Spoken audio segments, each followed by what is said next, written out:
নমস্কার। যুক্তি তর্ক সঙ্গে অর্কয় আপনাদের স্বাগত। আপনাদের সঙ্গে আমি অর্কপ্রভ সরকার। তা লোকসভা নির্বাচনের আগে নরেন্দ্র মোদী প্রচারে বলেছিলেন যে দুর্নীতি বিরোধী অভিযান আরো তীব্র হবে, দেশের সম্পদ যারা লুট করেছে তাদেরকে রিয়াত করা হবে না,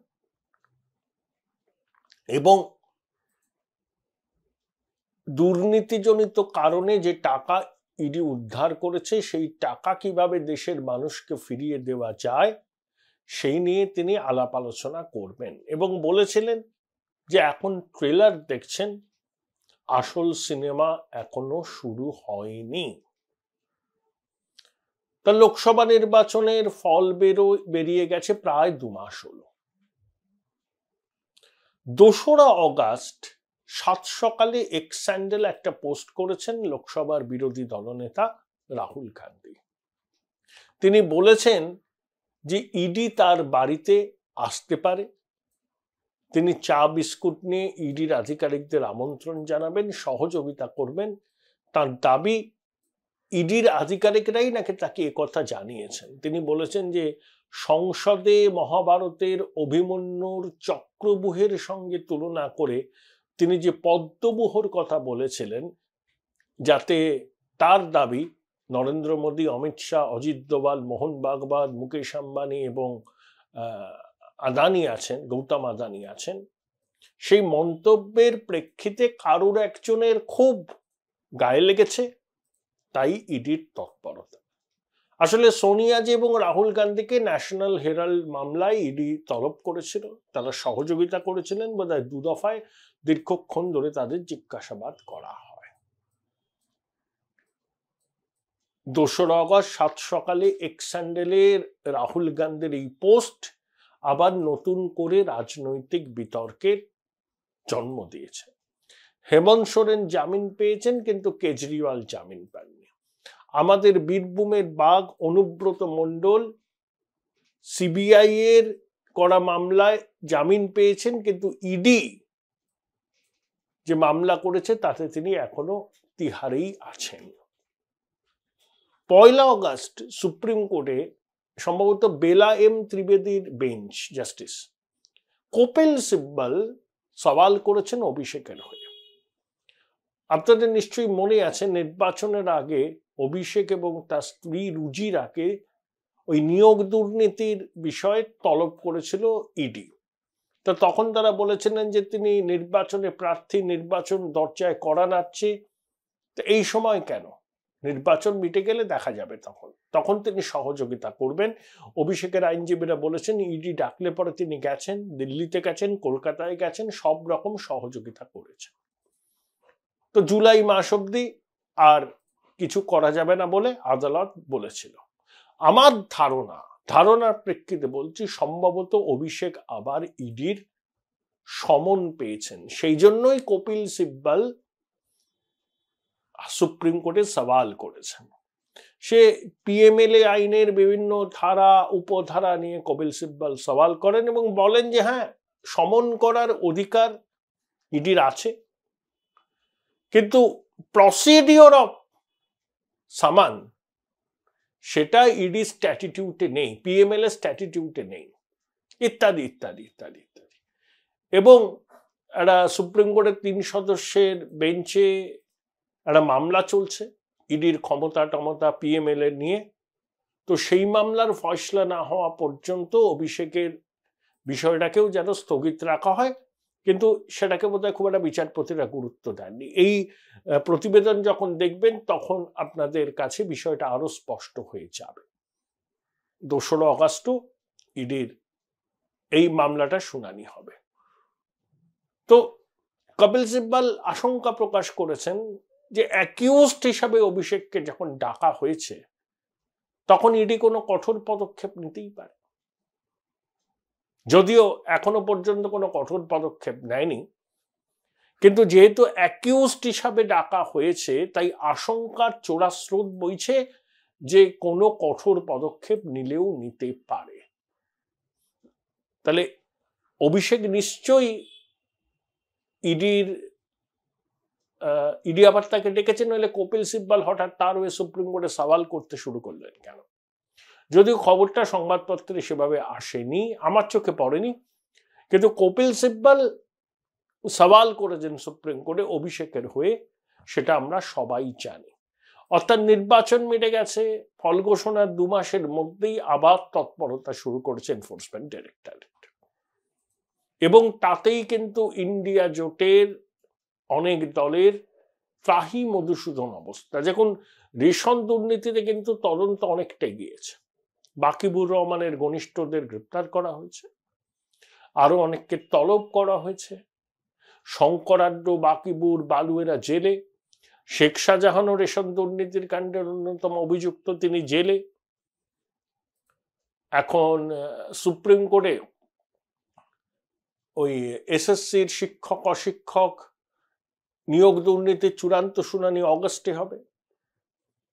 সিবিআই বলেছে 8,500-এর কাছাকাছি নিয়োগ বেআইনিভাবে হয়েছে শিক্ষক অশিক্ষক 25,753 জনের মধ্যে। আবার এসএসসি বলেছে সংখ্যাটা 5,000-এর একটু বেশি। সুপ্রিম কোর্ট বলেছে যারা শেষ পর্যন্ত দেখা যাবে যারা ঘুর পথে চাকরি পেয়েছে তাদের চাকরি থাকবে না, তাদের বেতনের টাকা ফেরত দিতে হবে। মমতা বন্দ্যোপাধ্যায় 21শে জুলাইয়ের সভা থেকে হুঙ্কার দিয়েছেন কারুর চাকরি যাবে না। অনেক ঘুরপথে যারা চাকরি পেয়েছেন বলে অভিযোগ, তাদের অনেককে নিজাম প্যালেসে সিবিআই জেরা করেছে। কয়েকজনকে জেরা করার কথা বিকাশ ভবনে, শিক্ষা দপ্তরকে সিবিআই চিঠি দিয়েছিল, বিকাশ ভবন বলেছে তাদের পক্ষে সহযোগিতা করা সম্ভব নয়। আবার প্রাথমিক নিয়োগ দুর্নীতির শুনানিও চলছে বিভিন্ন এজলাসে, কলকাতা হাইকোর্টে, সেখানে সংখ্যাটা অনেক বড়, 70,000। অর্থাৎ 29টা আসন তৃণমূল পেয়েছে, ঠিক আছে, ভোটে জেতা আসন পাওয়ার মানে এই নয় যে দুর্নীতির অভিযোগগুলো মিথ্যে। তাই আবার নতুন করে তৎপরতা শুরু হয়েছে এজেন্সি। নইলে রাহুল গান্ধী 7 সকালে এক্স হ্যান্ডেলে পোস্ট করবেন কেন? কেনই বা কপিল সিব্বল সুপ্রিম কোর্টে অভিষেকের হয়ে আবার সওয়াল করতে শুরু করলেন? তাহলে কি আবার কোমর বেঁধে নামছে? দেখুন, ইন্ডিয়া জোটের শরিকরা কেন্দ্রে মোদী সরকারের অবসান চেয়েছিল, তার অন্যতম কারণ ছিল যে enforcement directorate, CBI, NIA, income tax department যেন এই সক্রিয়তা না দেখায়। তাদের অভিযোগ ছিল বেছে বেছে বিরোধী দলের নেতা নেত্রীদের হেনস্থা করছে এজেন্সি দিয়ে কেন্দ্রীয় সরকার। কিন্তু প্রধানমন্ত্রী সংসদে তথ্য পরিসংখ্যান দিয়ে বলেছেন ইডি রাজনীতিবিদদের বিরুদ্ধে যে মামলা করেছে, যে অভিযান করেছে, তার সংখ্যা খুব কম। বরঞ্চ ব্যবসায়ী, অন্যান্য দুর্নীতির সঙ্গে যুক্ত তাদের বিরুদ্ধে ইডির অভিযানের শতাংশের বিচারে তার হার অনেক বেশি। আর প্রধানমন্ত্রী পরিষ্কার বলে দিয়েছেন যে এই 2024-এর এপ্রিল মাস অব্দি যা দেখেছেন সেটা হচ্ছে ট্রেলার, এবার পূর্ণ ছবি দেখবেন। তাহলে কি প্রধানমন্ত্রীর কথার মর্যাদা রাখতেই আবার কোমর বেঁধে নেমেছে এনফোর্সমেন্ট ডাইরেক্টর? দেখুন, কাকুর কণ্ঠস্বরের নমুনা তো অনেকদিন সংগ্রহ হয়েছে, তার ফরেন্সিক রিপোর্টও এসে গেছে, কিন্তু কাকুর কণ্ঠস্বরের নমুনা কাগজে বললাম সিবিআই কে দেওয়া হয়নি। Join Indian Institute of Hotel Management now. Right choice, right decision. ED অত্যন্ত রহস্যজনক কারণে এই কাকুর কণ্ঠস্বরের রিপোর্ট নিয়ে স্লথ ভূমিকা পালন করছে। অভিযোগ উঠেছে যারা মামলা করেছিলেন তারা বলেছেন আমরা আদালতের দ্বারস্থ হব, আমরা হেস্তনেস্ত চাই। আবার কপিল সিব্বল বলছেন যে অ্যাকিউজড হিসাবে অভিষেককে তলব করা হয়েছে, তিনি আশঙ্কা করছেন কঠোর পদক্ষেপের। তাহলে কিছু কি কোরিলেশন আছে? তবে এবার ইডি সিবিআই অনেক সন্তর্পণে কাজ করছে। সংবাদ মাধ্যমে ইডি সূত্র ধরে কি বলবো, ইডি সূত্রকে কোট করে খবর করার সংখ্যা কমে গেছে দেখছি। যখন একেবারে কংক্রিট খবর আসছে তখনই যারা ইডি সিবিআই বিটটা করেন তারা বলছেন। হ্যাঁ, কিন্তু কাকুর কণ্ঠস্বরের নমুনা সংগ্রহের পর ফরেনসিক ল্যাবরেটরিতে পাঠানোর পর সেই রিপোর্ট অনেকদিন এসে গেছে বলে আমরা শুনেছি। তারপরে কেন উচ্চবাচ্য হচ্ছে না, এটা নিয়ে তো একটা সংশয় বিভিন্ন মহলে আছে। এবং অবশ্যই বামপন্থীরা বলতে শুরু করে দিয়েছেন সেটিং আছে, সেটিং আছে, সেটিং আছে। তারা সেটা বলতেই পারেন। আমার বক্তব্য, যদি সেটিং সত্যিই থাকতো তাহলে অভিষেক বন্দ্যোপাধ্যায়কে নামি দামি আইনজীবী নিয়োগ করে সুপ্রিম কোর্ট থেকে রক্ষা কবচ নিতে হতো না। পার্থ, বালু, কেষ্ট জেলবন্দি থাকতো না। কালীঘাটের কাকুর কাছ অব্দিও পৌঁছতো না, ওই কুন্তল শান্তনুতেই শেষ হয়ে যেত। কিন্তু তা তো হয়নি। এরা যে সংগঠিত অপরাধ, দেখুন, সংগঠিত আর্থিক অপরাধ, এই অপরাধের কুশীলব যারা, তারা প্রভাবশালী, প্রশাসনে তাদের প্রভাব আছে, তারা ইনফ্লুয়েন্সিয়াল, রিসোর্সফুল, তদন্ত প্রতি পদে পদে বাধা দেওয়ার জন্য তারা যে কোনো পন্থা অবলম্বন করতে প্রস্তুত। এই বাধার গেরো কাটিয়ে এজেন্সিকে তদন্ত করতে হচ্ছে। তার মানে এজেন্সির সব আধিকারিক ধোয়া তুলসী পাতা নন। সবার ইন্টিগ্রিটি সিজারের পত্নীর মতো সব সন্দেহের ঊর্ধ্বে নয়। তাদের মধ্যে হয়তো কেউ কেউ আছেন যারা, কি বলবো আর কি, নিজেদের পেশাগত দায়বদ্ধতা, পেশাদারিত্ব প্রমাণ করতে ব্যর্থ হচ্ছেন, আছে। কিন্তু তাদের সংখ্যা খুব বেশি নয়। প্রথম কথা, এই রাজ্য সরকার, প্রশাসন, কেন্দ্রীয় এজেন্সির তদন্তে সব রকম বাধা দিচ্ছে, সব রকম। আর প্রভাবশালীরা, বললাম, তারা আর্থিকভাবে খুব শক্তিশালী এবং প্রশাসনের সহায়তা পেয়ে তারা নানাভাবে তদন্তের গতিকে স্তব্ধ করতে চাইছে। মামলার পর মামলা করছে, হাইকোর্টে, সুপ্রিম কোর্টে, সিঙ্গেল বেঞ্চে, ডিভিশন বেঞ্চে। আচ্ছা, অভিষেক কোনো আপিল করলে সুপ্রিম কোর্ট সঙ্গে সঙ্গে সাড়া দেয়, আর ডিএ মামলার শুনানি এখনো পর্যন্ত হলো না কেন? যেখানে মাননীয় প্রধান বিচারপতি বলেছেন যে সময় বেঁধে শুনানি হওয়া এবং রায় দেওয়াটা দরকার, নইলে ঠিক বিচার প্রার্থীর অধিকার লঙ্ঘিত হয়। একথা দেশের প্রধান বিচারপতি বলেছেন। তা সত্ত্বেও দেখুন, সুপ্রিম কোর্টে ডিএ মামলার শুনানি শেষ পর্যন্ত হচ্ছেই না। কতবার যে পিছিয়ে গেল আমি তার সংখ্যাটা বলতে পারবো না।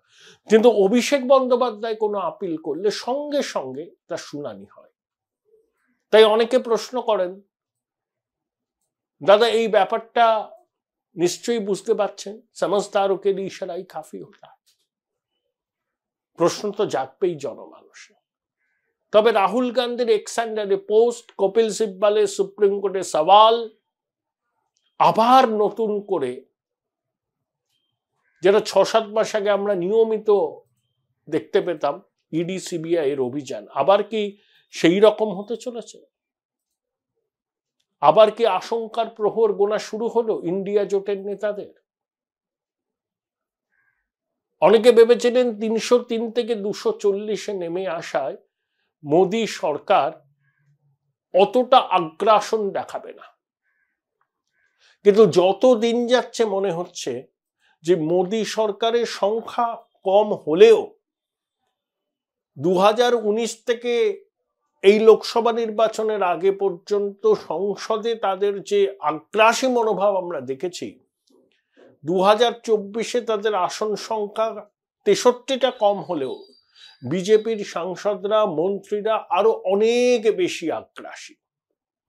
যেমন বাংলার ক্ষেত্রে নির্মলা সীতারামন যেভাবে তথ্য প্রমাণ দিয়ে সংসদে বক্তব্য রাখলেন, দুর্মুষ করলেন, নীতি আয়োগে মমতা বন্দ্যোপাধ্যায়ের অবস্থানকে মিসলিডিং বললেন, পিআইবির ফ্যাক্ট চেকিং পার্ট মমতা বন্দ্যোপাধ্যায়ের দাবিকে নস্যাৎ করল, সংসদে রাজু বিস্তা থেকে শুরু করে আমাদের ঝাড়খণ্ডের গোড্ডার সাংসদ নিশিকান্ত দুবে, সবাই তৃণমূল সরকারকে নিশানা করলো, অত্যন্ত অ্যাগ্রেসিভ। রেলমন্ত্রী অশ্বিনী বৈষ্ণব বৃহস্পতিবার বলেছেন যে মমতা বন্দ্যোপাধ্যায়ের জমানায় রেলে দুর্ঘটনার হার কমায়, তখন উচ্ছ্বাস প্রকাশ করেছিলেন আজকে যারা বিরোধী বেঞ্চে, কিন্তু আজকে রেলে দুর্ঘটনার হার 0.03%, তখন তারা কাঠগড়ায় তুলছেন। এটা হচ্ছে প্যারোকিয়াল পলিটিক্স। তিনি বলেছেন যে বন্দে ভারতে স্লিপার কোচ, মেট্রোতে বন্দে ভারত, দুটো স্টেশন মানে 150 কিলোমিটার দূরত্বে বন্দে ভারত চলবে, দ্রুতগামী ট্রেনে জেনারেল কম্পার্টমেন্ট অ্যালট হবে। এবং কবচ নিয়ে তার ব্যাখ্যা, 2019 সালে কবচ ব্যবস্থাটার স্বীকৃতি পায়, তারপর থেকে কাজ হচ্ছে। প্রতি কিলোমিটার রেল লাইন কবচ সুরক্ষার আওতায় আনতে গেলে 50 লক্ষ টাকা লাগে। এই অর্থ বছরে 9000 কিলোমিটার রেলপথকে কবচ সুরক্ষায় আওতায় আনার পরিকল্পনা নেওয়া হয়েছে, তিনি বলেছেন। অর্থাৎ এটা অ্যাগ্রেসিভ। বিরোধীরা হইহট্টগোল করছেন, প্রশ্ন তুলছেন, কিন্তু সরকার পক্ষ তাদের সংখ্যা কম হতে পারে, বিজেপির একক সংখ্যাগরিষ্ঠতা না থাকলেও তারা কিন্তু খুব অ্যাগ্রেসিভ ভূমিকায় সংসদে আছেন। রাহুল গান্ধীর এক্স হ্যান্ডেলে পোস্ট, কপিল সিব্বলের সওয়াল, এটাই কিন্তু ইঙ্গিত দিচ্ছে যে হ্যাঁ, ইন্ডিয়া জোটের সংখ্যা বেড়েছে, ঠিক আছে, ইন্ডিয়া জোট ভাবছে তারা হয়তো ক্ষমতা দখল করেছে, কিন্তু 2014, 19 এবং 24-এ তিনটে লোকসভা নির্বাচনে কংগ্রেসের প্রাপ্ত মোট আসন 2024-এ বিজেপির 240 আসনের থেকে কম। অর্থাৎ যে ন্যারেটিভ একটা অংশ তৈরি করছে, যারা জিতেছে তারা আসলে হেরেছে, আর যারা হেরেছে তারা আসলে জিতেছে, এই ন্যারেটিভটাকে এবার নির্মূল করতে চাইছে কেন্দ্রের সরকার। সেজন্য আগ্রাসী ভূমিকায় শাসক শিবিরের সাংসদরা, কেন্দ্রের মন্ত্রীরা। বৃহস্পতিবার একটা ছবি আমরা দেখলাম বিধানসভায়, দিলীপ ঘোষ গিয়েছিলেন, শুভেন্দু আমন্ত্রণ জানিয়েছিলেন, কাল দিলীপদার কাল জন্মদিন ছিল। দেখুন, শুভেন্দুবাবু যখন বিজেপিতে যোগদান করেন তখন দিলীপ ঘোষ রাজ্য সভাপতি। বালুমাটির শুভেন্দু আর লালমাটির দিলীপ ঘোষের সঙ্গে একটা বোঝাপড়া ছিল, কিন্তু 21-এর বিধানসভায় ধাক্কা খাওয়ার পর রাজভবন কেন্দ্রিক একটা রাজনীতি শুভেন্দু শুরু করেছিলেন, দিলীপ ঘোষের নাপাসন্দ ছিল। তারপরে 24-এর ভোটে তাকে মেদিনীপুর থেকে সরিয়ে বর্ধমান দুর্গাপুরে নিয়ে আসা, এটা শুভেন্দুর খেলা বলে দিলীপ বলেছিলেন। কিন্তু শুভেন্দু অধিকারীর যে রাজনৈতিক অবস্থান এখন বিজেপির মধ্যে, সেটাকে অস্বীকার করা সম্ভব নয় দিলীপ ঘোষের। দিলীপ ঘোষ বিজেপিতে আছেন, কিন্তু কোনো পদে নেই, হয়তো তাকে পুনর্বাসন দেয়া হবে। তাই শুভেন্দু অধিকারীর আমন্ত্রণে বিধানসভায় আসা, শুভেন্দু তাকে কালাকাদ খাইয়ে দিচ্ছেন, তাহলে কি মানসিক দূরত্ব কমলো? আবার কি এক পরিবারের সদস্য হিসাবে একসঙ্গে তারা সরকার বিরোধী আন্দোলন করবেন? দেখুন, বিজেপির কর্মী সমর্থকদের একটা বড় অংশের কাছে দিলীপ ঘোষ খুব জনপ্রিয়। আবার শুভেন্দু অধিকারীও বিজেপি সিস্টেমের মধ্যে নিজেকে মানিয়ে নিয়েছেন। এরা যদি একভাবে থাকতে পারেন, ক্ষুদ্র ক্ষুদ্র স্বার্থকে সরিয়ে রেখে, তাহলে বিজেপির সমর্থক কর্মীরা উজ্জীবিত হবেন। তারাও মাঠে ঘাটে রাজনৈতিক লড়াইটা করতে পারবে যখন দেখবেন তাদের নেতারা একসঙ্গে তাদের পাশে এসে দাঁড়াচ্ছে।